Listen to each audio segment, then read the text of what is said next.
ഭൂമി സ്വന്തം അച്ചുതണ്ടിൽ കറങ്ങുന്നതിൻ്റെ ഫലമായാണല്ലോ രാവും പകലും ഉണ്ടാവുന്നത്. എത്ര സൂക്ഷ്മവും കൃത്യവുമാണ് അതിൻ്റെ കറക്കം. ഒരു സെക്കൻഡ് പോലും വ്യത്യാസമില്ല.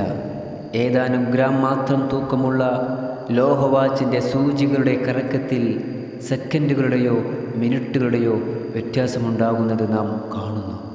എന്നാൽ കോടാനുകോടി ടൺ തൂക്കമുള്ള ഭൂമിയാകുന്ന വാച്ച് കറങ്ങാൻ തുടങ്ങിയിട്ട് കാലം എത്രയായി? അതിൽ വല്ല മാറ്റവും വന്നിട്ടുണ്ടോ? ഈ കൃത്യത യാദൃച്ഛികമാണെന്ന് ബുദ്ധിയുള്ളവർക്ക് എങ്ങനെ അംഗീകരിക്കാനാകും? ഭൂമിയുടെ കറക്കം അതിൻ്റെ ഉപരിതലത്തിലെ ജീവിതത്തിൽ ഗണ്യമായ സ്വാധീനം ചെലുത്തുന്നു.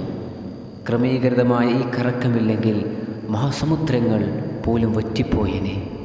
ഭൂമിയുടെ കറക്കത്തിൻ്റെ നിലവിലുള്ള സ്പീഡ് കൂടിയാൽ ഉപരിതലത്തിലുള്ളതെല്ലാം തകരും. കുറഞ്ഞാലോ വർദ്ധിച്ച ചൂടും തണുപ്പും കാരണം ജീവജാലങ്ങൾ നശിച്ചൊടുങ്ങും. എത്ര കൃത്യവും വ്യക്തവുമാണ് കാര്യങ്ങൾ.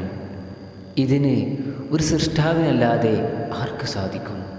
ഇതിൻ്റെ പിന്നിലെല്ലാം ഒരു സൃഷ്ടാവുണ്ടെന്ന തിരിച്ചറിവാണ് ഇതിൽ നിന്നൊക്കെ നാം ഉൾക്കൊള്ളേണ്ടത്. ആ സൃഷ്ടാവിനെ കണ്ടെത്തുക, അവനനുസരിക്കുക. അതിന് അവൻ നമ്മെ അനുഗ്രഹിക്കുമാറാകട്ടെ.